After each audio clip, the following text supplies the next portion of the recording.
Welcome to Redtastic. Story 1. My husband belongs to a wealthy family. Both his maternal and paternal grandfather own multiple companies. My husband's parents met each other as family friends when they were kids and married when they were 19.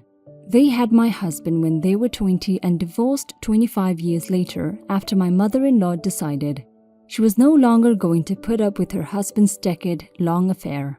My husband's paternal grandfather absolutely adored his mother and was really disappointed in his son's actions. After their divorce, my husband's grandfather kicked his father out of the company and removed him from his will.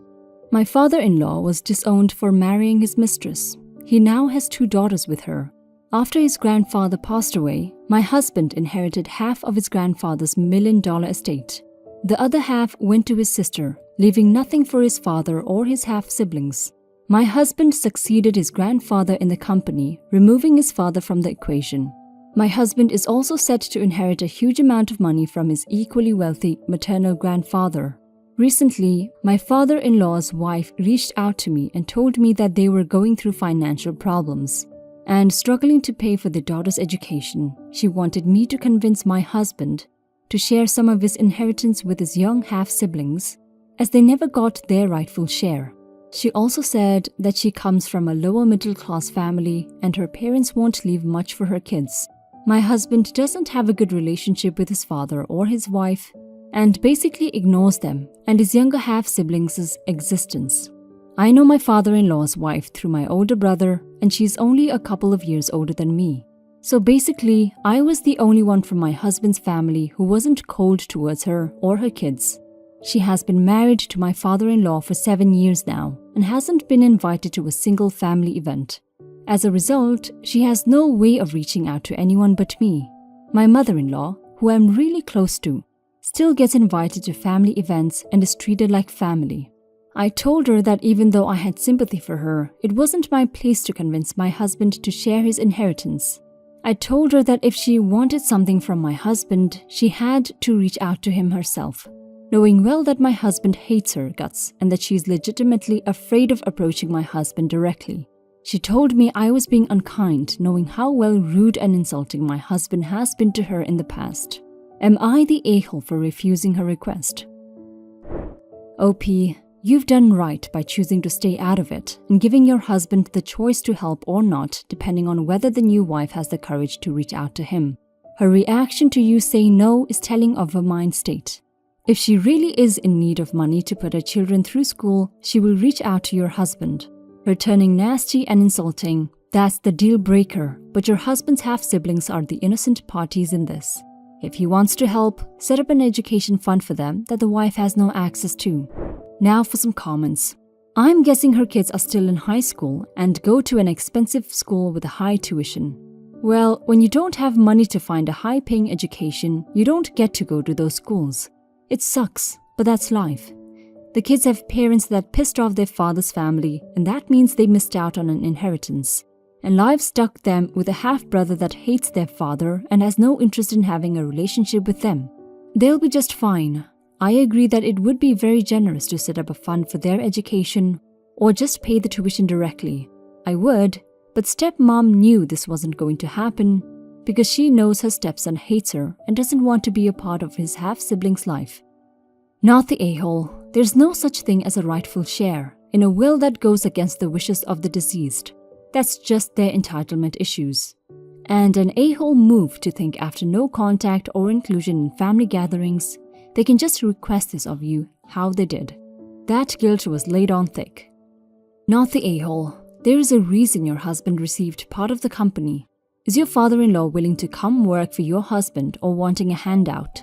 Anyway, why would you want to rock the boat for someone who has caused so much hurt for the family you are now part of? I'm only speculating here, but the mistress could have become the mistress knowing he is from a wealthy family and now only trying to use you to get to those finances. She made her bed. In my opinion, not the a-hole. Story 2. Okay, so admittedly, I don't really talk to my mom because she has a BPD and refuses to be treated. I'm also not super close with the rest of my family, but normally I keep in contact with an aunt to let her know I'm alive. Well, a couple of months ago, it honestly slipped my mind because I had a lot going on. I had been staying with my boyfriend, who lived at the time on a local military base in housing. One of the biggest reasons was because I had recently switched to some new meds and I wanted to transition with someone nearby just in case I had a bad reaction. You know, being responsible. Well, my aunt tells another aunt she hadn't heard from me in a while, which prompts my mom to go see a psychic who said I'm drugged up in some crack den being held against my will. Anyone who has known me for 5 minutes knows this is not something I would ever do or a situation I would be in. So one morning, I'm going through my normal routine. My phone rings and it's the police looking for me because apparently I was reported missing that Monday. I had just talked to my family Monday night, which means they could have called the cops at any time or called my mom to say, "Hey, she's alive." I calmly explained to the officer, obviously I'm not missing. I'm not home. I'm also 33 and my mom has been known to do this. She normally keeps the attention-seeking confined to FB. I say thank you for the concern, this is what happened. I'm also on a military base so you don't have jurisdiction and I'm fine. So they have to call the MPs, that is military police, to prove I'm alive and not being held in some crack den against my will. And to top it off, they send a police officer because they think I'm 17 and have to verify my age. Boyfriend calls me to explain what is happening and just to stay at work. Well, he doesn't and comes home, so his name ends up on the blotter police incident report. And he had to explain to his command what had happened and why. He wasn't in serious trouble, but it caused him some issue. I call my aunt and say, WTFO, why hasn't she spoken to me directly in a year? You know how she is. Why did you not at least give me a heads up here or intervene? Aunt says, well, she did it because she cares and was worried. I point out that she knows as well as I do that my mom does things for attention. I call my mom and leave her a message because she doesn't pick up, telling her I didn't appreciate her behavior and to stop wasting her money on psychics, to keep me out of a drama. Well, mom calls all my family playing the victim. I am ungrateful and not supporting her beliefs, so everyone is kind of pissed at me now. So Reddit, am I the a-hole? OP, you're obviously not the a-hole. Your mom was in the wrong for reporting you missing based on the words of a psychic. She should have reached out to you before going to the cops. And your aunt should have called you too. She should have checked on you instead of telling your mother.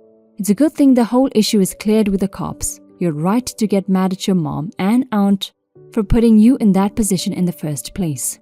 To avoid this from happening again, you should probably continue to check in with your aunt. Take care, OP. Now for some comments. Not the a-hole. Why the actual F would you ever be considered the asshole for being mad that your estranged mother consulted a scammer and then dragged you into a humongous police mess? Can't she be charged for, filing a blatantly false police report? Sympathy ends when you hurt others and do nothing to fix it. Not the a-hole. Mom was way out of line and she didn't do this out of concern. She did it out of desire for reminding you she can mess with you. Aunt is either delusional or would rather you were angry at her over having your mother angry at her. Family sounds like they accommodate mom's behavior to an unhealthy degree. Frankly, you're the only one reacting rationally to this. Not the a-hole. Your family kind of sucks here. They know how your mom is, yet they refuse to have your back. The fact that you alone seem to be the only one concerned about your mom's BPD proves this. Along with that, you were the one inconvenienced with the missing person report. You're not the a-hole. Story 3. I had my first baby in August. She's the first grandchild for both sets of grandparents. Most of my dad's family lives in our hometown. We've become more spread out over time, but in general, home for both sides is my hometown. All of my dad's 3 brothers are there. Husband, daughter and I are 90 minutes east of hometown. Dad's mom and stepdad moved full-time to their Florida house this year after doing the snowbird thing for 10-ish years. The issue is with my aunt and her husband. They moved near Chicago, about a 5-hour drive from hometown, a long time ago. Aunt Cheryl is, to put it as politely as I can, emotionally distant and judgmental. Her husband John isn't a bad person, but he's not my cup of tea. He told me to my face that he thought I was the most obnoxious child he's ever met. There are a lot of things about him that cause me heartburn. I'm not particularly close with their daughters, but we are always friendly when we get together. Christmas for Dad's side rotates to different households, but since most of us are in hometown, the agreement was that from now on, our family party would be there, so travel was minimized. Just the grandparents flying in from Florida and my aunt's family coming in from Chicago, and people wouldn't have to stay in hotels. So this summer, just after I had the baby, Aunt Cheryl decides she's hosting in Chicago, a 4-hour drive for most of the family, a 5.5-hour drive for us. I asked my dad if he could remind them of our agreement to do it in hometown. He said in October that it's too late and we can change it next year. That is a perfect example of how non-confrontational this family is. They don't have space for us to stay, so we'll be forced to board our dog, get a hotel room, and we have an infant to handle on a 5-hour drive. My aunt attended my baby shower. She's fully aware we have a brand new human. I was in the room when they agreed to do Christmas in hometown. I told them we're not going, and it's bullshit and thoughtless for them to expect us to travel that far with an infant. Edit. For clarity, them equals to my parents. They were informed in October after Dad told me it was too late to change plans. This paragraph had quite a bit more detail before I had to clean the post up to be under the character limit. My dad and my grandma are super upset. Honestly, we could make it work. We know how to handle long drives with her since we already did a 4-hour drive for Thanksgiving to visit my husband's parents. We can afford the hotel. The dog will survive being boarded. Nothing will change with me protesting this party. My dad and my grandma will be just sad. I feel like a dick. Am I the a-hole? OP. At this point, I don't see any major things that would make you the a-hole. Yes, you can travel with the baby, but that's a lot of work to go through, and maybe you don't feel up to it. Is it enough reason to decline? Sure, you're an adult. You can choose whether you want to go to a family dinner or not.